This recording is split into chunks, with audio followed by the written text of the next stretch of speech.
चंद्रशेखर जी, एक तो बड़ा फैसला आपने लिया है मुख्यमंत्री के खिलाफ लड़ने का। इस फैसले के पीछे की वजह? देखिए, मैंने नहीं लिया है, पार्टी का फैसला, मैं उसका सम्मान करता हूँ और मैं पार्टी का एक कार्यकर्ता हूँ। पार्टी के हर फैसले के साथ खड़ा हूँ। जब ये चुनाव की प्रक्रिया चली थी तो पार्टी ने मुझसे पूछा था और मैं लगातार कह रहा था कि अगर चुनाव पार्टी मुझे लड़ाएगी तो मैं आवेदन दूंगा जहां मुख्यमंत्री योगी आदित्यनाथ लड़ेंगे। और मैं समझता हूँ कि पिछले 5 साल जो है सड़कों पे उनके खिलाफ अगर कोई लड़ा है, इस तानाशाही, भ्रष्टाचारी, निकम्मी, गूंगी बहरी सरकार के खिलाफ अगर कोई लड़ा है तो वो चंद्रशेखर आजाद है। इसी सरकार ने मुझे 16 महीने रासुका लगा के जेल रखा।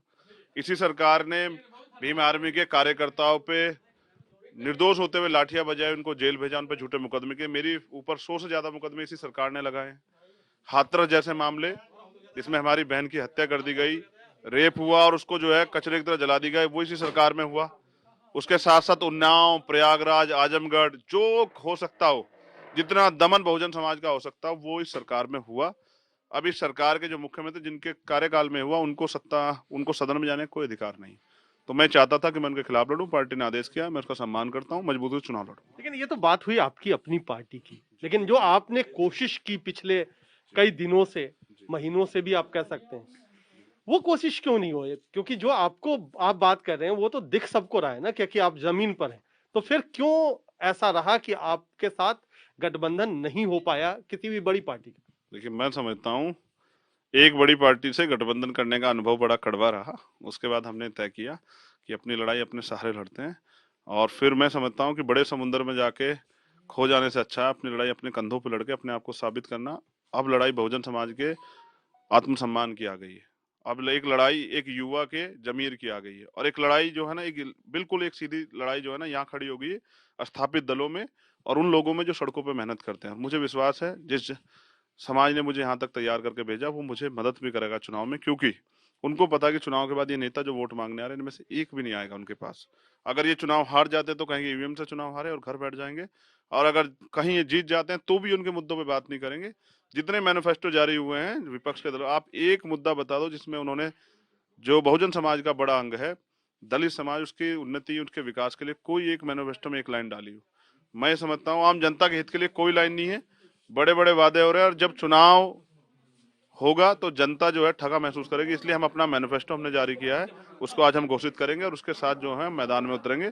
जो छोटे छोटे दल हैं, हम जैसे जिनको नकार देगा उनको इकट्ठा करके एक मजबूत विकल्प बनाएंगे। आपको लोग कह रहे हैं कि ये आत्मघाती भी है कि आप एक मजबूत नेता एक कमजोर बैनर के तले अगर लड़ेगा, अगर बड़ी पार्टियां साथ नहीं होंगी और अगर आपको उस हिसाब से सीटें या जीत नहीं मिलती है, तो क्या ये आत्मघाती साबित नहीं हो सकता? बिल्कुल नहीं हो सकता। जिनको नेता मानते हैं ना माननीय साहब श्री काशीराम, वो कहते थे पहला चुनाव हारने के लिए, दूसरा हराने के लिए और तीसरा जीतने के लिए।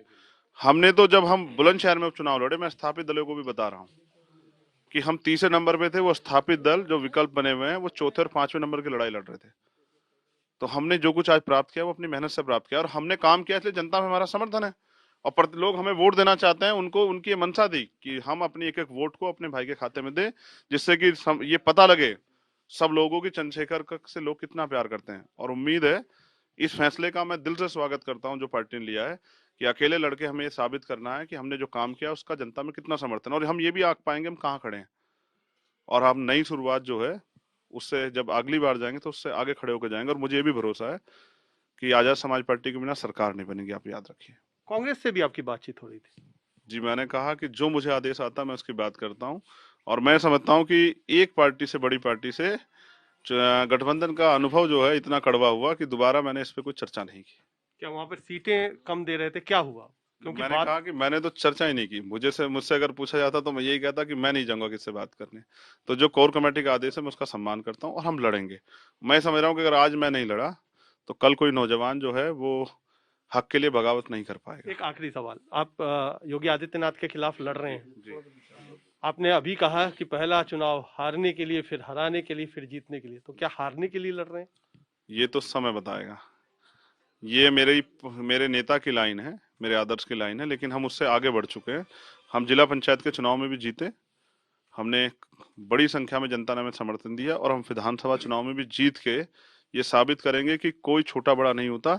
जब चुनाव होता जनता तय करती है कि बड़ा कौन बनेगा और छोटा कौन बनेगा। और जो ये समझते हैं कि हम बहुत बड़े हैं, जनता ने उनको भी आईने दिखाए हैं, जो कभी पूर्ण बहुमत में जाते हैं तो कभी अपनी जो है ना धाई के आंकड़े के लिए लड़ते हैं। तो मैं समझता हूँ कि इनसे इनमें उलझ के मैं अपना समय नहीं खराब करना चाहता। मैं अपने कंधों पे अपनी लड़ाई को लड़ूंगा और मैं बहुजन समाज का सच्चा बेटा हूँ। मैं उनके साथ ना धोखा मैंने किया ना होने दूंगा।